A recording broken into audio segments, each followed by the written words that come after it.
Hi guys, welcome back to Kerala art and craft village Trivandrum. ഇപ്പോൾ നമ്മൾ metal craft സ്റ്റുഡിയോയിലാണുള്ളത്. ഇത് തലമുറകളായി കൈമാറി വന്ന ഒരു പഴയൊരു കലാരൂപമാണ്.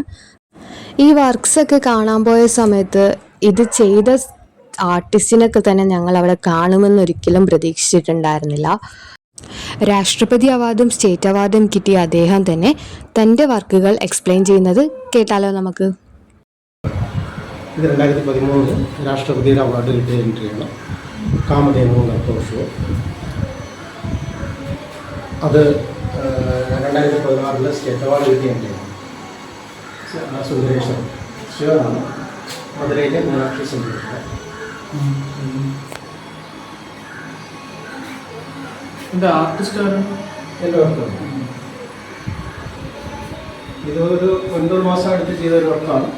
അപ്പോൾ ഈ കൺസെപ്റ്റ് തന്നെ ദീർഘകാലത്ത് നിലനിന്നിരുന്ന ഒരു കലയാണ്, അന്യം നിന്ന് പോയ കല. ഒരു 12 വർഷത്തെ റിസർച്ചിൻ്റെ ഭാഗമായിട്ട് ഞാൻ തിരിച്ചു കൊണ്ടുവന്ന് ചെയ്ത ആദ്യത്തെ വർക്കിന് തന്നെ നാഷണൽ അവാർഡ് കിട്ടുകയും ചെയ്തു.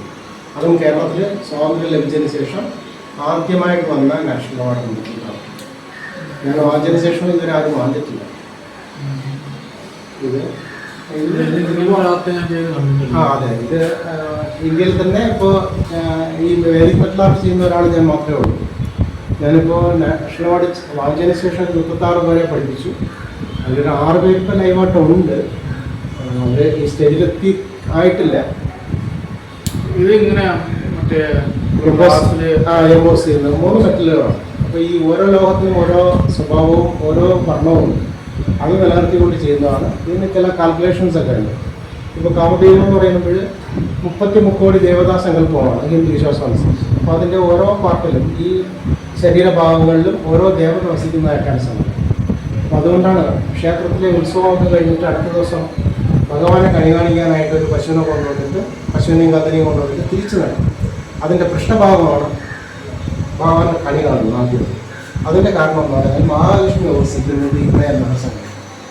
അപ്പോൾ അതുകൊണ്ടാണ് ഈ ബ്രാഹ്മിൻസൊക്കെ പശുവിനെ കണ്ടാൽ അതിൻ്റെ പുറകുവശത്ത് പോയി തൊട്ട് തീർന്നു മഹാലക്ഷ്മി വാസം ചെയ്യുന്ന അവിടെ. പിന്നെ ഇതിൻ്റെ ഓരോ കൊമ്പിലും വലത്തെ കൊമ്പിൽ ഒരു ദേവത, ഇടത്തെ കൊമ്പിൽ ഒരു ദേവത, വലത്തെ കണ്ണിൽ സൂര്യൻ, ഇടത്തെ കണ്ണിൽ ചന്ദ്രൻ, ഇങ്ങനെ ഓരോ പാർട്ടിലും ഓരോ ദേവതാ സങ്കല്പമാണ്. അങ്ങനെ 33 കോടി ദേവതകളും ഇതിൽ വസിക്കുന്നതാണ്. അപ്പോൾ കാമധേനുവിനെ നമ്മൾ തൊഴുമ്പോൾ തന്നെ എല്ലാ ദേവതയും പ്രാർത്ഥിച്ചതിന് തുല്യമാണ്. പിന്നെ കാക്ഷിക്കുന്നതെന്തും നേടിത്തരും എന്നാണ് ഇതിൻ്റെ വിശ്വാസം. കാമധേനുവിൻ്റെ ഇത് സ്വർഗത്തിലെ പശുവാണ്. കൽപ്പവൃക്ഷവും അത് തന്നെയാണ്, സ്വർഗത്തിലെ വൃക്ഷമാണ്. അത് നമ്മൾ കാക്ഷിക്കുന്നതെന്ത് നേടിത്തരും എന്നാണ് പറയുന്നത്. അപ്പോൾ അതിൽ അത്ഭുതം പറയാനില്ല. കാര്യം എന്ന് പറഞ്ഞാൽ ഇത് ഒരു അവാർഡിന് വേണ്ടി ഞാൻ ചെയ്തൊരു വർക്കൊന്നുമല്ല. ഇത് ചെയ്ത് കഴിഞ്ഞതിന് ശേഷം ഞാൻ സ്വാഭാവികമായിട്ട് നാഷണൽ അവാർഡിലൂടെ എത്തിച്ചേരുകയാണ് ചെയ്യുന്നത്. അപ്പോൾ എൻ്റെ സുഹൃത്തുക്കളൊക്കെ ആദ്യം ഇത് ചെയ്തുകൊണ്ടിരുന്നപ്പോഴൊക്കെ ഇങ്ങനെ കളിയാക്കുന്നു. ഇതിൻ്റെ ഇല്ലേ,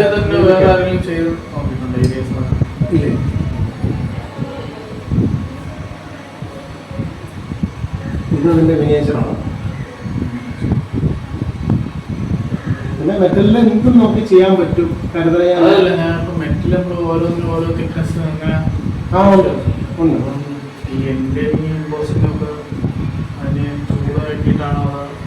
മെറ്റല് നമുക്കിപ്പോൾ ടെമ്പർ ആവുന്ന സമയത്ത് ചൂടാക്കേണ്ടത്. അത് അതിൻ്റെ സ്വാഭാവികമായിട്ടുള്ള ക്യാരക്ടർ മാറും. നമ്മൾ കൂടുതൽ അതിലടിക്കുകയും ഒക്കെ ചെയ്യും. അപ്പോൾ അത് സോഫ്റ്റ് ആക്കാനായിട്ട് ചൂടാക്കേണ്ടി വരും. ഞങ്ങൾക്ക് ശ്രീപത്മനാഭ സ്വാമി ക്ഷേത്രവുമായിട്ട് ബന്ധപ്പെട്ട ട്രഡീഷണൽ ആർട്ടിസൻസാണ്. അപ്പോൾ ഞാൻ ഈ ആർട്ടിലോട്ട് എനിക്ക് ഇത്രയും താല്പര്യം വരാനും ഇത് തിരിഞ്ഞ് ഒരു 12 വർഷത്തെ റിസർച്ച് നടത്താനും കാരണം അച്ഛനും അപ്പൂപ്പനൊക്കെ എപ്പോഴും ഞാനിങ്ങനെ വർക്ക് ചെയ്യുന്ന സമയത്ത് അപ്പം എന്നൊക്കെ പെയിൻറ്റിങ് ഒക്കെ ചെയ്യുമായിരുന്നു. അപ്പോൾ പറയുമായിരുന്നു ഇങ്ങനെ വിവിധ ലോകങ്ങളെ സമന്വയിപ്പിച്ചുകൊണ്ടുള്ള ഒരു വർക്ക് ആദ്യകാലത്തുണ്ടായിരുന്നു. അത് അന്യം നിന്ന് പോയി. അത് വൈദികമായ കണക്കൂട്ടലുകൾ വെച്ചുള്ള വർക്കാണെന്ന് പറഞ്ഞു. അപ്പോൾ എനിക്കൊരു ആകാംക്ഷയായി. ഇവരെപ്പോഴും ഇതിനെപ്പറ്റി അവിടെ ആ ഒരു നഷ്ടസങ്കല്പം ഇങ്ങനെ പറഞ്ഞുകൊണ്ടിരിക്കും.